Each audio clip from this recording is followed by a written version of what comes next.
Hey, you guys, welcome back to Mountain Buff here. I got Austin Phipps here. He works with Paul Davis. Today we're going to kind of talk about mold and things to look out for when you're buying a home. Some of the, telltale signs of mold. I grew up with Austin. We both went to Morgan. Grew up in Morgan, small town. So if you're from there, everybody kind of knows everybody. But Yep. so I'll let Austin kind of tell you a little bit about him, his background with mold, and Yeah. Yep, absolutely. Yeah, so I grew up, like Cade said, in Morgan. Loved it there. Tried getting back up there, but unfortunately didn't work out. But not yet. not yet, exactly. But no, I've been in the restoration industry for 13 years now. So I've seen a lot of stuff, and we do mold remediation as well in the restoration industry.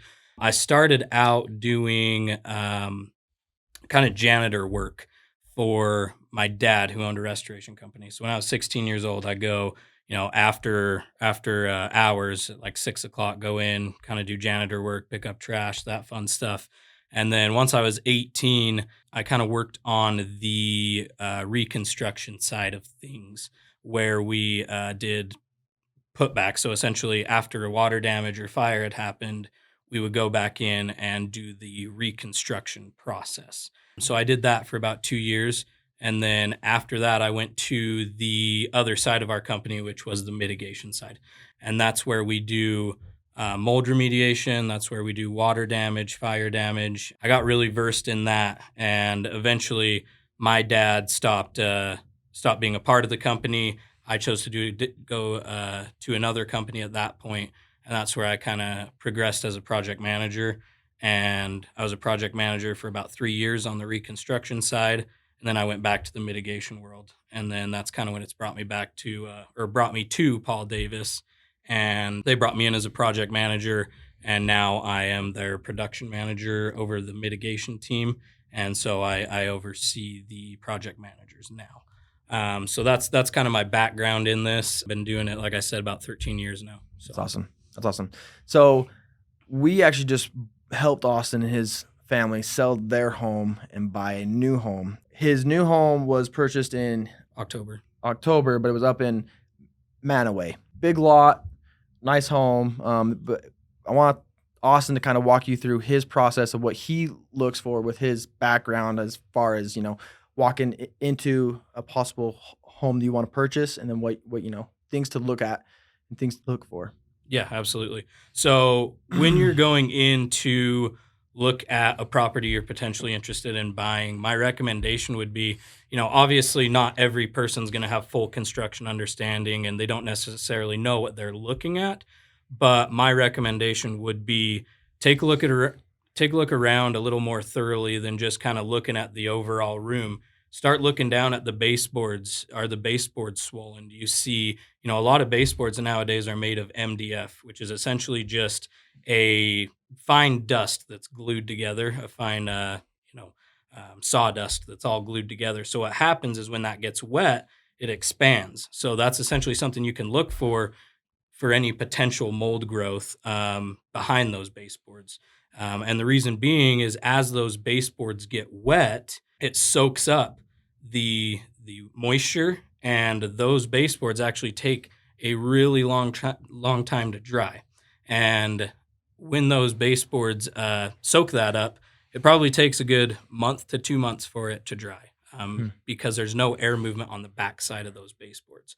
So it allows the mold growth to start. Now, mold growth can start fairly quickly. It can start typically within about 72 hours if everything's stagnant, there's no air movement, things like that. So that's why it's important when you do have a flood to get somebody out there to dry it out quickly. Also, what you can look for is go into bathrooms, things like that, around the toilets, look at the tile floor, look at the whatever kind of flooring it is, see if you notice anything around the toilet, any swelling, any cracking around the toilet. Those are, telltale signs of moisture issues around those areas. Now, it doesn't necessarily always mean that there's moisture in those areas, but that can be a sign of moisture. Also, take a look at the ceilings, walls, around the windows. See if there's any tape seams popping showing that there was moisture there at one point. Just because it's dry now doesn't necessarily mean that there wasn't an issue at one point. Right. So that's what I'd look for when I'm walking through, and also like swollen laminate flooring, things like that. So those are all good signs to take a look at. Now, when you have an inspector come into your home, they're usually going to look for that kind of stuff and Right. bring it up to you. But just always a good idea to kind of cover your back on that kind of Absolutely. stuff. So, Absolutely. So I think the biggest part of that is anywhere that creates water, anywhere yep, that has potential for water entrance, look close. exactly. Look for swelling and all that type of stuff, like Austin had talked about. Different types of remedies. So let's say we go under contract on a purchase. hmm We have an inspector come in. He dictates there is mold. Okay, we got whatever kind of mold in this area.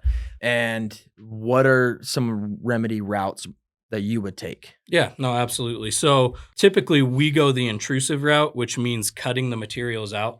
Now, think of mold as kind of like a dandelion. The dandelion, you've got your stem, you've got your roots, and you've got your flower on top. Okay. And so what happens is if you bring in somebody to say fog the area, what happens is they come in, they fog, and they kill all the surface. Now, sorry, I didn't expound on that dandelion. So when you blow a dandelion, you get those seeds that go everywhere. Right. That's essentially how mold works. Okay. Is they're shaped a lot like that. So as these get air passed by them, things like that, these mold spores, they're spreading. And so if somebody comes in and fogs it, they will essentially spray a fine fog throughout the area. It'll land on the surfaces. Does great at killing surface mold, all the surfaces, the stems, the little seeds, things like that. Now the roots are where the issue is. Right.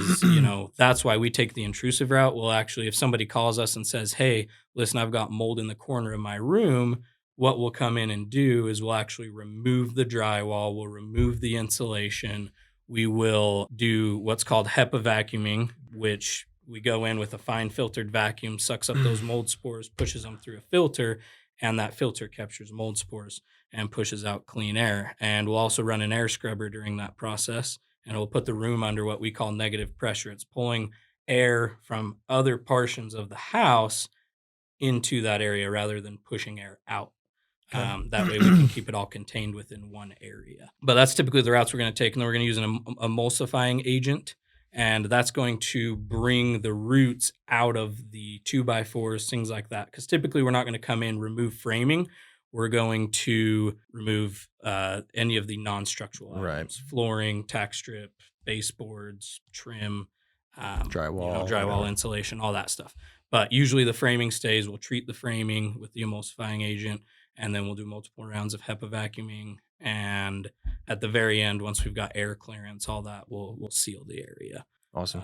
So that's kind of how that process would work. Fogging is a pretty common one that a lot of people will recommend. Right. We actually, with their home, the listing agent wanted to fog it, and I brought it to Austin with his knowledge and background. He's like, no, we're not going to do that. That was a deal that they kind of wanted to like work out with, other things that were going back and forth. But and we had that issue in my home. There was actually a false test that happened in my home. Right. So what had happened is we had somebody come by that I knew that does air testing, and they came in, and the issue was that we were walking in and out of the areas the whole time.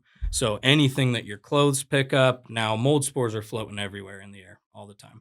And so there's a chance that even if I was out at a job earlier that potentially had some mold spores, it could have been carried on my clothes, could have been carried on the guy's testing's clothes.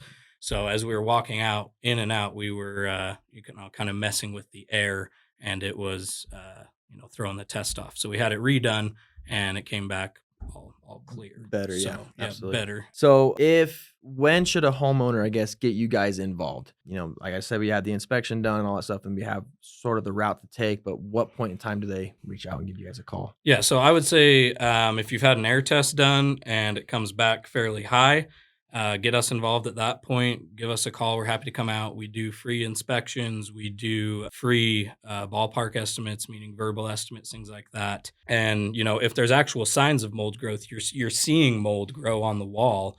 At that point, I would definitely recommend getting us out there to Look at it. come take a look at it, get you a bid, and kind of, give you some knowledge on what's going to need to happen to remediate. Awesome.